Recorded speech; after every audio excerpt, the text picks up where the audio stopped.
next 25 years. During his speech, CM Naidu highlighted that the vision document is designed to guide Andhra Pradesh towards becoming a leading economic and technological hub by 2047. He emphasized the document's focus on key areas such as infrastructure, education, healthcare and technology, aiming for inclusive and sustainable growth. Naidu stressed the importance of every citizen's involvement in realizing these aspirations, while also emphasizing the need for long-term planning to ensure the state's prosperity. He expressed confidence that the vision would lay the foundation for a brighter future, benefiting all sections of society. ఒక కొత్త చరిత్రకు శ్రీకారం చుట్టడానికి ఇక్కడ సమావేశమయ్యాం. అలాంటి ప్రత్యేకత ఈ రోజు చరిత్రలో ఎప్పుడూ మిగిలిపోయే విధంగా ఉంటుంది. రాష్ట్ర దశ దిశ మార్చే స్వర్ణాంధ్ర 2047 విజన్ ని ఈ రోజు ఆవిష్కరిస్తున్నాం. ఇందులో మీరు ఒకసారి చూస్తే ప్రపంచంలోనే తెలుగు జాతిని నెంబర్ 1 గా తేయడానికి ఈరోజు బీజం పడింది, ఆవిష్కరణ జరిగింది. ఇది సాధ్యం అవుతుందని చెప్పి మరొకసారి మీ అందరికీ విజ్ఞప్తి చేస్తున్నారు. ప్రజల తలరాతల్ని, భావితరాల భవిష్యత్తును మార్చబోతుంది ఈ స్వర్ణాంధ్రప్రదేశ్ విజన్ డాక్యుమెంట్. ఇంతటి గొప్ప కార్యక్రమంలో భాగస్వాములైన మిమ్మల్ని అందరినీ పేరు పేరున అభినందిస్తున్నా. మిమ్మల్నే కాకుండా రాష్ట్రంలో, దేశంలో, విదేశాల్లో ఉన్న తెలుగు వారందరినీ మరొక్కసారి మనస్ఫూర్తిగా అభినందనలు, ధన్యవాదాలు. ఇప్పుడే పవన్ కళ్యాణ్ గారు కొన్ని విషయాలు మాట్లాడారు. నేను చాలా ఎన్నికలు చూశాను, కానీ 2024 ఎన్నికలకు ఒక ప్రత్యేకత ఉంది. 78 నుంచి నేను ప్రత్యక్షంగా ఎన్నికల్లో భాగస్వామినయ్యాను. అనేక ఎన్నికల్లో మేము పోటీ చేశాం. కానీ మొట్టమొదటిసారిగా ఒకసారి చూస్తే 2024లో 93% సక్సెస్ రేట్తో 57% ఓట్లు పడిన ఏకైక ఎన్నిక నా జీవితంలో 2024 అని చెప్పి మరొకసారి మీ అందరికీ విజ్ఞప్తి చేస్తున్నా. ప్రజల్లో ఆ రోజుండే వాస్తవ పరిస్థితిని ముందుగానే అవగాహన చేసుకున్న పవన్ కళ్యాణ్ గారు ఒకే మాట అన్నారు, నేను ఎప్పుడు కూడా మర్చిపోలేను. ఎట్టి పరిస్థితుల్లో అపోజిషన్ ఓటు డివైడ్ కావడానికి వీలు లేదు. కలిసి ఉంటే బలం ఉంటుంది, కలిసి పనిచేస్తామని ఘంటాపదంగా చెప్పి ముందుకు నడిపించిన వ్యక్తి పవన్ కళ్యాణ్ గారని చెప్పి కూడా నేను మీకు తెలియజేస్తున్నా. ఒక కొత్త చరిత్రకు శ్రీకారం చుట్టడానికి ఇక్కడ సమావేశమయ్యాం. అలాంటి While RCP leader Lakshmi Parvati expressed her concerns over the arrest of actor Allu Arjun, calling it painful. She alleged that Chandrababu Naidu had a role in the incident, suggesting that his involvement was behind the entire matter. Lakshmi Parvati clarified that Allu Arjun had simply gone to observe the movie and it was the government's fault for not making proper arrangements for his visit. She defended the actor, stating that he had not done anything wrong. Further, she criticized Chandrababu Naidu, questioning how many times he should be arrested for incidents like the Rajahmundry, Pushkaram and Kandukur. Lakshmi Parvati emphasized that Naidu, being the Chief Minister of Andhra Pradesh, had followers in Telangana as well, making him responsible for these events. సరే, ఇంకో వైపు చూస్తే అక్కడ ఆయన arrest చేశారని తెలిసింది, మన అల్లు అర్జున్ గారిని. పాపం నిజంగా నాకు బాధ వేస్తుంది. ఎందుకంటే ఎన్ని కుట్ర రాజకీయాలండి, ప్రతి చోట ఈయన చేతులు ఉంటాయి, అందులో సందేహం ఏమీ లేదు. ఇక్కడ 29 మంది మన గోదావరి పుష్కరాల్లో చనిపోతే మరి ఇతను ఎన్నిసార్లు అరెస్ట్ చేసి జైల్లో పెట్టాలండి చంద్రబాబు గారిని? ఎన్నిసార్లు చేయాలా? అదేవిధంగా కందుకూరులో దాదాపుగా 9 మందిని చంపేశాడు. ఈయన మీటింగ్ ఇరుకు సందులో మీటింగ్ పెట్టి, ఇరుకు సందు అందులో పాపం తొక్కిసలాట జరిగినట్టు తన కోసం జనం విపరీతంగా వచ్చినట్టు చేయటం కోసం, మీడియా కోసం అక్కడ అట్లాగే చేసి 9 మందిని చంపాడు. చీరల పంపిణీలో 3 ఆడవాళ్ళు ప్రాణాలు కోల్పోయారే. ఈయన ఎన్నిసార్లు జైల్లో పెట్టాలో చెప్పండి? అభిమానంతో వాళ్ళు విరగబడి ఆ రోజు అది అబ్బాయి అన్న కావాలని చేస్తారా? తన సినిమా చూసుకోవాలని ఎలా ఉందో ప్రజాస్పందన తెలుసుకోవడానికి ఆయన వెళ్ళాడు. అది గవర్నమెంట్ తప్పు. ఆయన వస్తున్నప్పుడు లేకపోతే హాలు వాళ్ళు, సినిమా హాలు వాళ్ళు సరైనటువంటి భద్రతా ఏర్పాట్లు చేసుకోవాలి. పోలీసులను పిలిచి పూర్తి కట్టుదిట్టం చేసి ప్రజలకు థ్రెడ్ కట్టి దూరంగా పెడితే అయిపోయేది. వాళ్ళు అవేమీ చేయలేదు కదా, అది తప్పు. అల్లు అర్జున్ ఎలా అవుతుందండి? మరి ఇంతమందిని చంపినటువంటి చంద్రబాబు నాయుడు ఏమో శుభ్రంగా ఉన్నాడు. తెలియక జరిగిన దాని మీదేమో ఆ అబ్బాయిని అరెస్ట్ చేస్తారా? ఎంత దుర్మార్గం! ఇట్లాగే ఉంటాయి. చంద్రబాబు అక్కడ ఆయన శిష్యుడు ఇద్దరే కదా, మరి ఇద్దరు 2 రాక్షస పాలనే చేస్తూ ఉన్నారు, ఆ రాష్ట్రంలో ఈ రాష్ట్రంలో కూడా.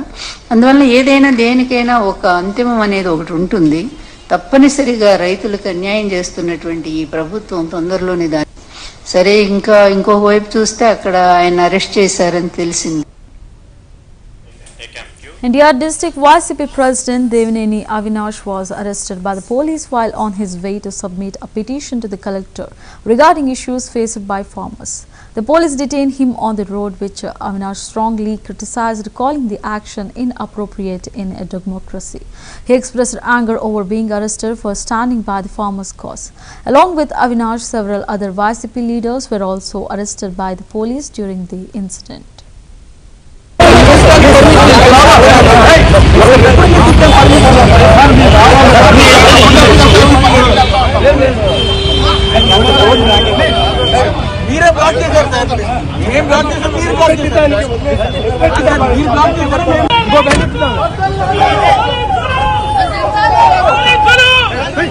బ్లూ షర్ట్ లెక్కించు ప్రోగ్రామ్ సంబంధం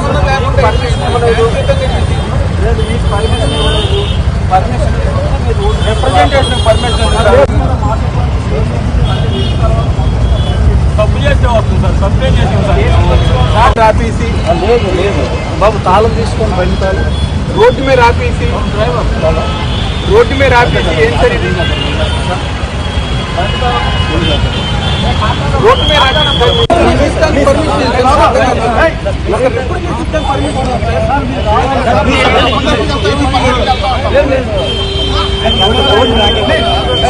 మీరే బ్లాక్ చేశారు సార్, ఏం బ్లాక్ చేశారు? మీరు బ్లాక్ చేశారు, మీరు బ్లాక్ చేశారు.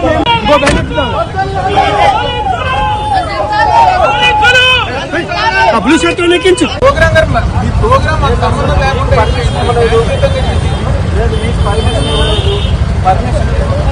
Representation permission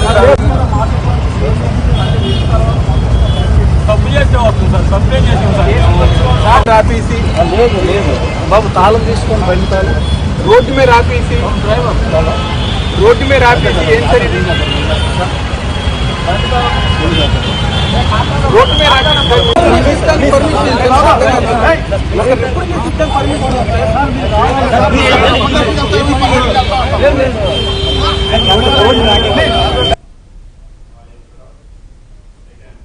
In Kadapa district, the Water Association elections in Pulivendula constituency have become a matter of prestige for both the ruling and opposition parties. In this contest, YSRCP State General Secretary Satish Reddy was placed under house arrest by the police in Vempalli Mandal. Responding to this, Satish Reddy stated that the elections should be conducted in a democratic manner and pointed out that unusual circumstances were surrounding the Water Association elections. He revealed that the police had issued notices to him without allowing him to step outside.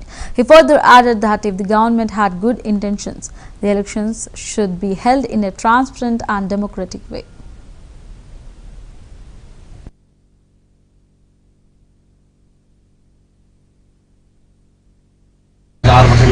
ప్రత్యేకమైనటువంటి పరిస్థితి ఈ నీటి సంఘాల ఎన్నికల సందర్భంగా జరుగుతూ ఉంది. ఈరోజు ఉదయము వేంపల్లి సర్కిల్ ఇన్స్పెక్టర్ ద్వారా ఒక నోటీస్ ఇచ్చారు నాకు. ఎక్కడికి బయటకు పోకూడదు, అవాంఛనీయ సంఘటనలు జరిగేదానికి అవకాశం ఉంది కాబట్టి మీరు బయటకు రావద్దు అని చెప్పేసి టికెట్ కూడా పెట్టారు, పోలీస్ టికెట్. నేను ఈ సందర్భంగా పోలీసుకు ఒకటే విన్నపం చేస్తున్నాను, మీకు ఒక స్పష్టమైనటువంటి విధానం ఉండాలి. ఎక్కడ ఇబ్బంది జరుగుతుందో, ఎవరు చట్టాన్ని చేతిలోకి తీసుకోవాలని ప్రయత్నం చేస్తున్నారో వాళ్ళ మీద నిఘా పెట్టాలి తప్పితే ఎవరైతే చట్టపరంగా న్యాయపరంగా చేస్తారో వాళ్ళకు రక్షణ మీరు కల్పించాలి. మీరు ఏ రోజైతే అన్యాయం చేసే వాళ్లకు సహాయం చేసే ధోరణితో న్యాయపరంగా పోరాటం చేసే వాళ్ళని ఇబ్బంది పెట్టుకొని హౌస్ అరెస్ట్ చేస్తారో ప్రజాస్వామ్యం సరిగ్గా జరగదు. ఈ నీటి సంఘాల ఎన్నికలు ప్రభుత్వం ఇచ్చినటువంటి పిలుపు. మీకు ఏమైనా చిత్తశుద్ధి ఉంటే ప్రభుత్వాన్ని విజ్ఞప్తి చేస్తున్నారు, చిత్తశుద్ధిగా ఉంటే కాన్స్టిట్యూషన్ మీద నిబద్ధత ఉన్న, ప్రజాస్వామ్యం మీద నిబద్ధత ఉన్న, స్పష్టంగా నిస్వార్థమైనటువంటి మంచి ఫెయిర్ అండ్ ఫెయిర్ ఎలక్షన్స్ జరిగేటానికి చర్య తీసుకోవాలి. లేనప్పుడు మీ కూర్చొని మీ ఇష్టం వచ్చినట్టు నామినేట్ చేసుకోండి, దానికి ఎవరు మేము అడ్డపడే వాళ్ళు లేరు. కానీ ఈ రకంగా ఎన్నికల పేరుతో ఎన్నికలు పిలిచిన తర్వాత ఎన్నికలు సజావుగా జరగకుండా ఒక వర్గాన్ని కావాలని చెప్పేసి అణచిపెట్టి ఒక వర్గానికి స్వైర విహారం చేసే రకంగా మీరు దాహోదం చేయడం ఇది కరెక్ట్ కాదని చెప్పి నేను ఈ సందర్భంగా. The Greater Hyderabad Municipal Corporation GHMC has decided to implement a vehicle tracking system to monitor garbage transport vehicles in the city. Officials noted that it has become difficult to track which vehicles are transporting garbage, where they are going and how much waste is being moved. To address this, the system will be introduced as a pilot project in 3 zones during the first phase. The project has been assigned to the Administrative Staff College of India and GHMC will allocate a special center and staff to oversee its implementation.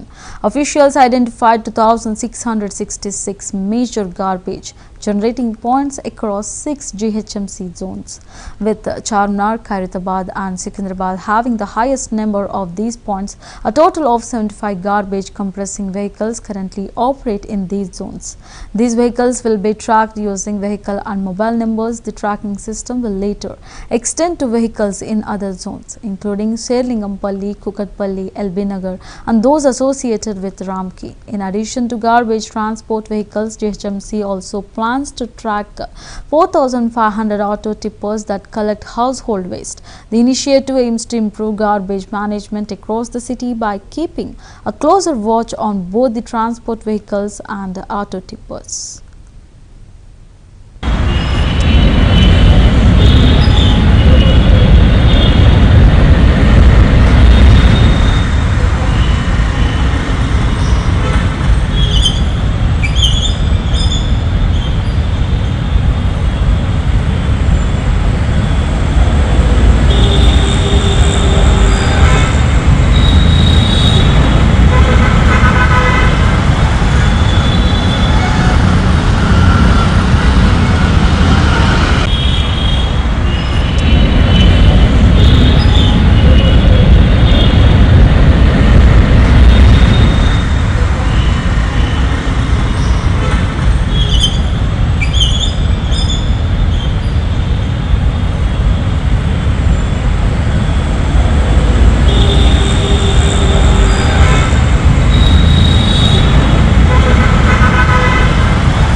Ramgundam Police Commissioner Srinivaslu announced the launch of a worksite pole school aimed at providing corporate level education to the children of migrant workers working in brick kilns.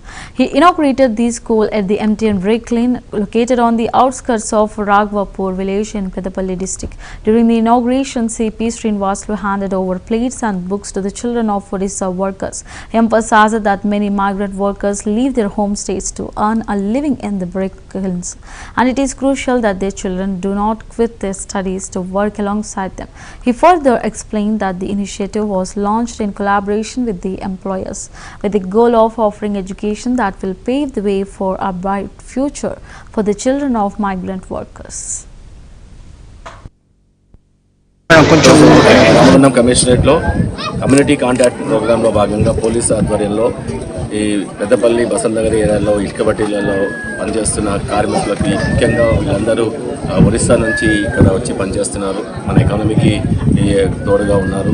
So వాళ్ళని మనము వాళ్ళ పిల్లల్ని వాళ్ళ యొక్క బాగోగులు చూడడం మన బాధ్యత. దాంట్లో భాగంగా వాళ్ళకి ఇక్కడ పనిచేస్తున్న లేబర్ యొక్క పిల్లలందరినీ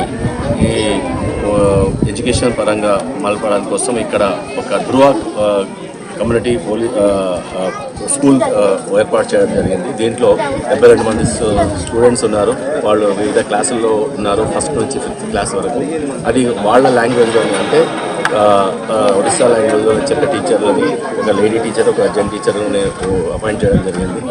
ఈరోజు రామగుండం కమిషనరేట్లో కమ్యూనిటీ కాంటాక్ట్ ప్రోగ్రాంలో భాగంగా పోలీసు ఆధ్వర్యంలో ఈ పెద్దపల్లి బసంత్ నగర్ ఏరియాలో ఇటుక బట్టీలలో పనిచేస్తున్న కార్మికులకి, ముఖ్యంగా వీళ్ళందరూ ఒరిస్సా నుంచి ఇక్కడ వచ్చి పనిచేస్తున్నారు, మన ఎకానమీకి తోడుగా ఉన్నారు. సో వాళ్ళని మనము వాళ్ళ పిల్లల్ని వాళ్ళ యొక్క బాగోగులు చూడడం మన బాధ్యత. దాంట్లో భాగంగా వాళ్ళకి ఇక్కడ పనిచేస్తున్న లేబర్ యొక్క పిల్లలందరినీ ఎడ్యుకేషన్ పరంగా మలపడం కోసం ఇక్కడ ఒక ధృవ కమ్యూనిటీ స్కూల్ ఏర్పాటు చేయడం జరిగింది. దీంట్లో 72 మంది స్టూడెంట్స్ ఉన్నారు. వాళ్ళు వివిధ క్లాసుల్లో ఉన్నారు, ఫస్ట్ నుంచి 5th క్లాస్ వరకు. అది వాళ్ళ లాంగ్వేజ్లోనే, అంటే ఒడిస్సా లాంగ్వేజ్లో చెప్పే టీచర్లని, ఒక లేడీ టీచర్, ఒక జెంట్ టీచర్ని అపాయింట్ చేయడం జరిగింది. ఈరోజు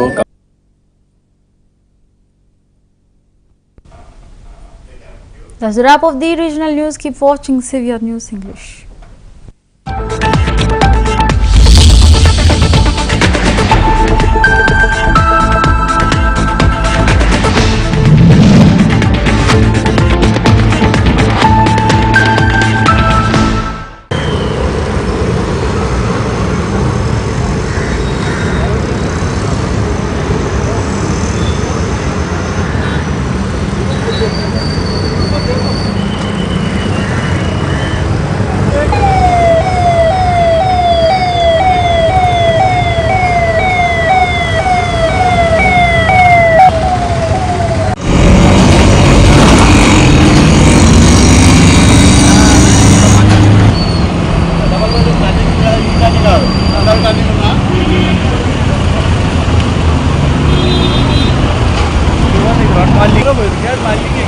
डेरा होतो आहे नायक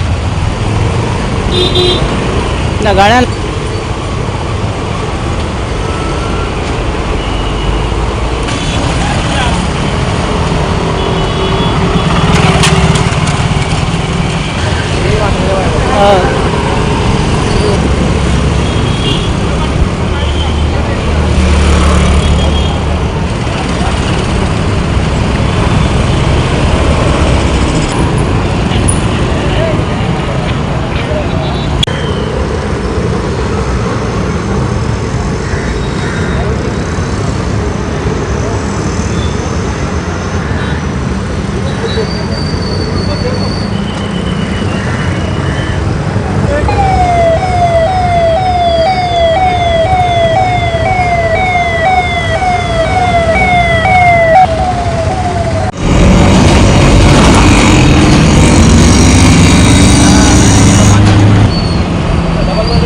गाड्या डेरा होतो आहे नायक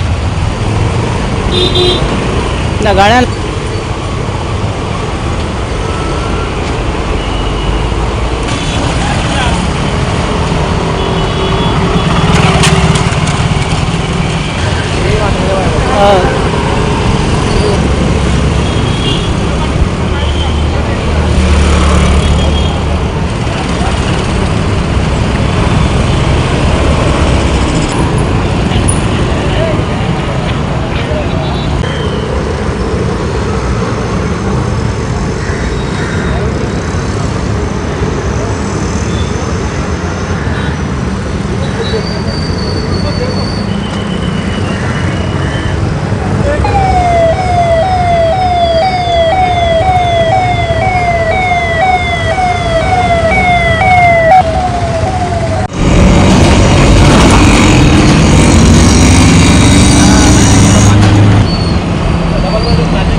फेवरेट हीरो तो नायक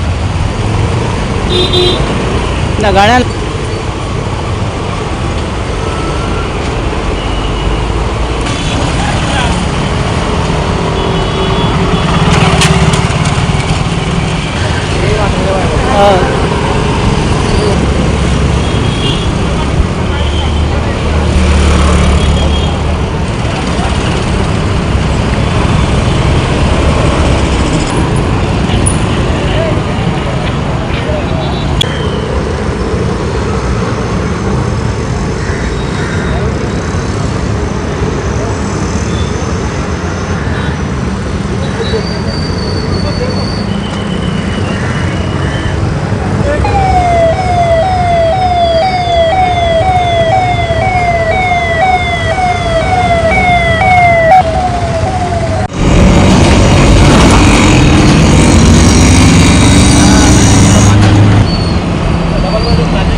फेवरेट हीरो तो नायक ना गाण्या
తప్పుపడుతున్న పరిస్థితి ఉంది.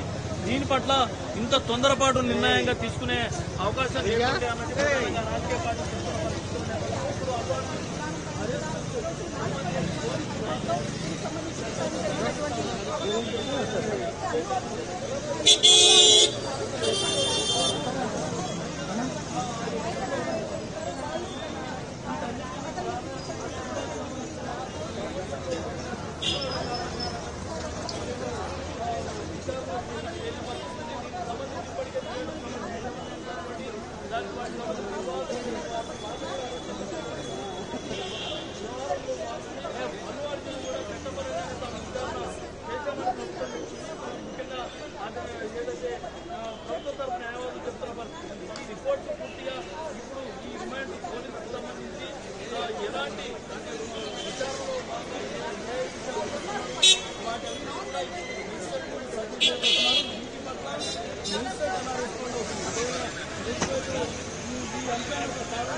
sir, what you are going to say? Mani sir.